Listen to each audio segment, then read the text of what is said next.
2 মিনিটে রবীন্দ্রনাথের 18টি নাটক, মাত্র 2 মিনিটে রবীন্দ্রনাথের 18টি নাটক মাথার ভিতরে ঢুকে যাবে, আপনাকে মুখস্থ করা লাগবে না। আসসালামু আলাইকুম ভিউয়ার্স, আজকে আমি চলে আসছি রবীন্দ্রনাথকে নিয়ে। রবীন্দ্রনাথ আমার পিছনেই আছে, কিছুক্ষণ পর সামনে আসবে। আমরা চিরাচরিত যে গল্প, আমরা সেই গল্প এখনই শুরু করব। কোন রকম অপ্রাসঙ্গিক কোনো কথা না বলে আমরা সরাসরি গল্পে চলে যাই। তো একদিন রবীন্দ্রনাথ ডাকঘরের পাশে দাঁড়িয়ে ভাবছিলেন কিভাবে রাজা হওয়া যায়। তো তার একজন গার্লফ্রেন্ড ছিল, গার্লফ্রেন্ডের নাম ছিল মালিনী। সে তাকে বলল, এর জন্য তোমাকে রাজা হওয়ার জন্য অনেক বিসর্জন দিতে হবে, এবং শুধু বিসর্জন দিলে হবে না, তোমাকে সমাজের যে অচলায়তন ব্যবস্থা আছে সেটা ভেঙে দিতে হবে। অচলায়তন মানে সমাজের যে গোড়ামিপূর্ণ ব্যবস্থা, সেটা ভেঙে দিতে হবে। এবং এর জন্য তোমাকে আরো বিদ্যা অর্জন করার জন্য একটা দেশে যেতে হবে, তাসের দেশ। এই অদ্ভুত তাসের দেশে তুমি যদি কালের যাত্রা করে এই তাসের দেশে যাও, তাহলেই দেখা যাচ্ছে তুমি কিভাবে রাজা হওয়া যায় সেই বিদ্যাটা অর্জন করতে পারবে। তো রবীন্দ্রনাথ সেই তাসের দেশে গেল, গিয়ে দেখে যে এই দেশে হচ্ছে যারা তাস খেলে সারাদিন, তাদের সমাজ ব্যবস্থাটা কেমন হতে পারে, খুবই নিম্ন পর্যায়ে। তো ওই দেশে তো প্রচুর প্রকৃতির হচ্ছে দুর্যোগ হয়। তো তারা এই প্রকৃতির প্রতিশোধ থেকে বাঁচার জন্য তারা একটা উৎসব করে। উৎসবটার নাম হচ্ছে শারদোৎসব। এই শারদোৎসব করে তারা প্রকৃতির প্রতিশোধ থেকে বাঁচার জন্য। কখন করে? বসন্তের সময়। বসন্তের সময় তারা হচ্ছে মাথায় হচ্ছে রক্তকরবীর ফুল পরে। তো সেই দেশে বসন্তের সময় রক্তকরবীর ফুল তারা মাথায় পরে এই মুক্তধারার সামনে গিয়ে তারা এই শারদোৎসবে যোগ দেয়। মুক্তধারা মানে ঝর্ণা এক ধরনের। এই যে প্রকৃতির প্রতিশোধ থেকে বাঁচার জন্য, মুক্তধারা তো প্রকৃতিরই একটা অবদান। তো ওইখানে গিয়ে তারা প্রায়শ্চিত্ত করে যে আমাদের ভুল হয়ে গেছে, আমরা আর হচ্ছে প্রকৃতির সাথে আমরা বেইমানি করব না। তো প্রকৃতির কাছে গিয়ে তারা প্রায়শ্চিত্ত করে। তো প্রায়শ্চিত্ত করার পরে ওইখানে হচ্ছে চিত্রাঙ্গদা নামে একজন পণ্ডিত ছিলেন।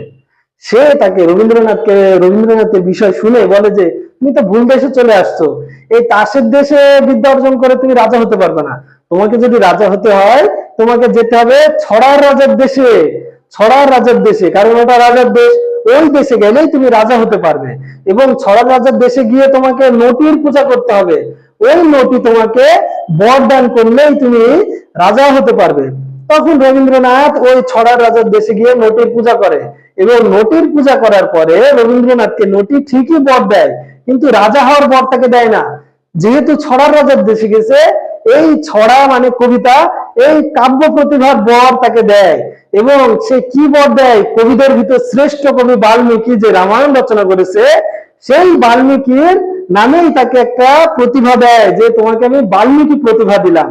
এই রবীন্দ্রনাথ এই বাল্মীকি প্রতিভা পেয়ে সে আর তার নিজের দেশে ফিরে আসলো না। সে চিরকুমার সভায় যোগদান করে চিরকুমার হয়ে মালিনীর কথা ভুলে গেল। তো গল্প এখানেই শেষ। এই যে আমরা মাত্র 2 থেকে 1.5 মিনিট লাগছে গল্পটা বলছি, এখানে 18টা ভাইজান, 18টা সাহিত্য আমি বলে ফেলছি। এই 18টা সাহিত্য কিভাবে কখন কোন জায়গায় বলছি, এবার আমরা গল্পের ভিতরে এবং বোর্ডে আমরা সেগুলো দেখব। তো দেখেন যে রবীন্দ্রনাথ ঠাকুর সে কি করে? সে ডাকঘরে ছিল। ডাকঘরে দাঁড়িয়ে কি ভাবছিল? কিভাবে রাজা হওয়া যায়। তাহলে এই যে ডাকঘর তারপরে কি ভাবছিল? কিভাবে রাজা হওয়া যায়।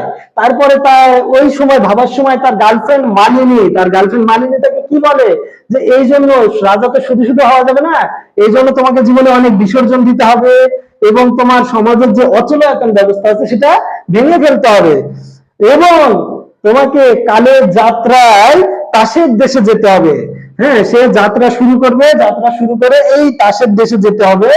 গিয়ে কারণ আগের যুগে যেসব রাজার যদি অনেক সন্তান থাকতো, তাদের বিভিন্ন বাইরের দেশ ঘুরে এসে তাদের বিভিন্ন বিদ্যা অর্জন করতে হতো, এবং যে শ্রেষ্ঠ বিদ্যা অর্জন করবে সেই রাজা হবে। তো রবীন্দ্রনাথকেও এই তাসের দেশে গিয়ে তাকে বিদ্যা অর্জন করতে হবে রাজা হওয়ার জন্য।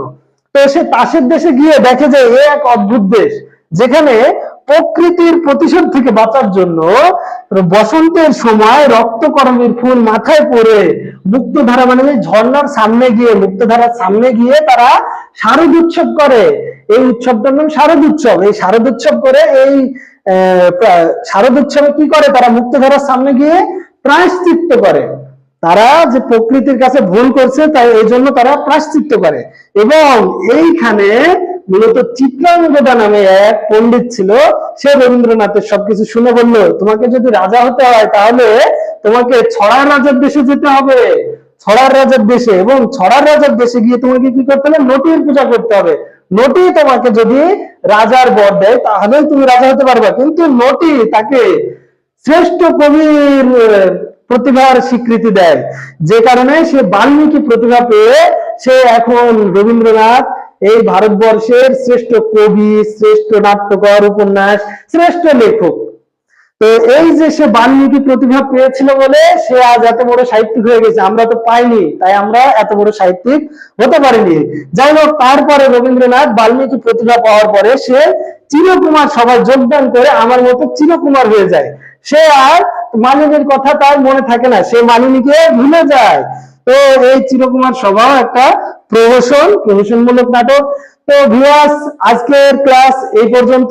আমরা রবীন্দ্রনাথের নাটক গল্পে গল্পে মাত্র দেখেন 2 মিনিটে, আমি নিজেও কিন্তু বুঝতে পারি, আমি আপনাদের ক্লাস নেওয়ার জন্য এই গল্পটা বানাতে গিয়ে আমি নিজে গল্পটা সাজাচ্ছিলাম, এতে আমার মুখস্থ হয়ে গেছে।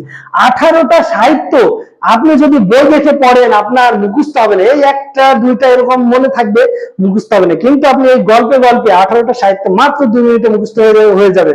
তো এইরকম আরো টেকনিকের সাথে গল্প এবং চাকরির যাবতীয় প্রস্তুতি নিতে এই চ্যানেলটি আপনি সাবস্ক্রাইব করুন এবং আমার ভিডিও সঙ্গে সঙ্গে পেতে বেল আইকন চেপে রাখুন। তো আজকের ক্লাস এই পর্যন্ত। ধন্যবাদ সকলকে, সবাই ভালো থাকবেন।